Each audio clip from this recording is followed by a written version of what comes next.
जब भी घर में एक नया सदस्य पैदा होता है, माँ बाप यही चाहते हैं कि वो आगे जाके बड़ा आदमी बने। और बड़ा आदमी तभी बन सकते हो जब सिर्फ अपने बारे सोचना बंद करके, सिर्फ अपनी परिवार के बारे सोचना बंद करके उन लाखों परिवार के बारे सोचो, सारे 140 करोड़ हिंदुस्तानियों के बारे में सोचो और उनके लिए काम करो। किसी भी लाइन से अपने देश के भलाई के लिए काम किया जा सकता है, मगर जो लोग अपनी ज़िंदगी हिंदुस्तान की मिट्टी में दफना के इतने लोगों की सुरक्षा के लिए लड़े, उनसे ऊंचा और कोई नहीं हो सकता।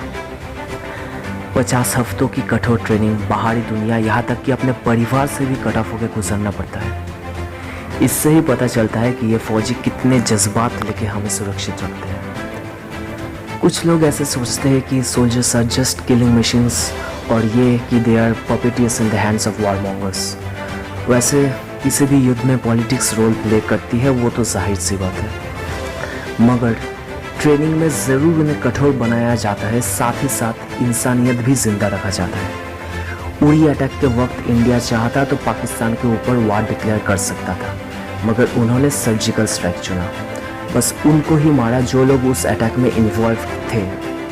एक कंट्री के कुछ लोग गलत स्टेप उठा सकते हैं, गवर्नमेंट गलत स्टेप उठा सकता है, मगर उसकी वजह से उन लोगों को दिक्कत नहीं आनी चाहिए जिनका कोई हाथ ही नहीं है ऐसी चीज़ों में। Our soldiers are not killers. They are protectors willing to go to any extent to protect ourselves and in the meantime protecting our humanity. जो सिचुएशन इस वक्त चल रही है, ऑलमोस्ट एक युद्ध का माहौल है, उसमें हम सबको अपना रोल प्ले करना पड़ेगा। अगर युद्ध होता है तो हमारे फौजी बॉर्डर पर लड़ेंगे, और इंडियन होने के खातिर हमें भी उनकी इकोनॉमिक पावर घटाने की कोशिश करनी पड़ेगी, क्योंकि वो हमारे हाथों में है। बहुत सारे चाइनीज़ ऐप्स तो गवर्नमेंट बैन कर ही चुकी है। इसके बाद हमें चाइनीज़ प्रोडक्ट्स को भी बॉयकॉट करना पड़ेगा, मगर इसका मतलब ये नहीं कि सारे मेड इन चाइना प्रोडक्ट्स को फेंक दो। ऐसे बहुत चीज़ें हैं जिसका कोई ऑल्टरनेटिव नहीं है और नॉर्मल लाइफ लीड करने के लिए ज़रूरी भी है। उतना ही बॉयकॉट करो जितना कर सकते हो। सोचने के वक्त लगेगा कि इतने से उनकी इकोनॉमी पर कितना इफेक्ट पड़ेगा। ईस्ट इंडिया कंपनी ने हैंडलूम प्रोडक्ट्स का एक्सपोर्ट बैन किया था, जिसका नतीजा हम आज तक भुगत रहे हैं।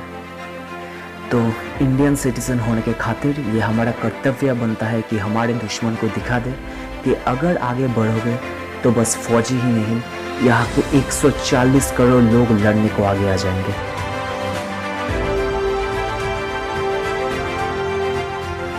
इंडिया हमेशा ही पीस लविंग कंट्री रहा है in the footsteps of Gandhi, मगर पीस मेंटेन करने में और कावर्ड बनने में फ़र्क होता है।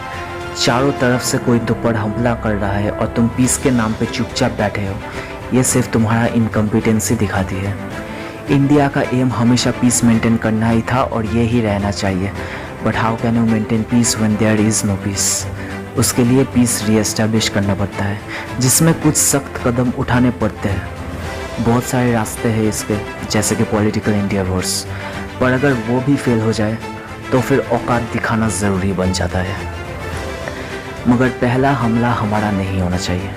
पेट्रियोटिज़म दिखाने में और कंट्री सुपीरियरिटी दिखाने में फ़र्क होता है। अगर हमला होता है तो फिर हम भी लड़ेंगे, लेकिन हम किसी भी कीमत में वो कंट्री नहीं बनना चाहते जो खुद जंग छेड़ता है, जैसे कि चाइना। विकिपीडिया में देखोगे तो वहाँ भी लिखा है 1962 war was due to a Chinese disputed border. अब सबसे बड़ा सवाल ये है, क्या युद्ध होना सही है?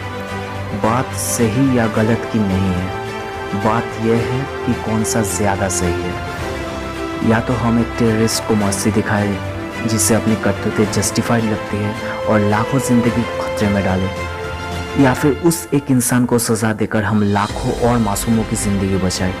The choice seems clear. एक और बात जो हमें याद रखनी चाहिए कि युद्ध गवर्नमेंट के खिलाफ है, तो फिर ऐसे चाइनीज़ को अब्यूज़ करना, मारना, जिनका इन सब से कोई ताल्लुक ही नहीं है, किसी भी हाल में जस्टिफाइड नहीं है। तो फिर फ़र्क क्या रह जाएगा हमें और उनके गवर्नमेंट में? अगर जंग छिड़ गई, हमारे फौजी वहाँ से लड़ेंगे और हमें भी अपनी तरीके से यहाँ से लड़ना पड़ेगा।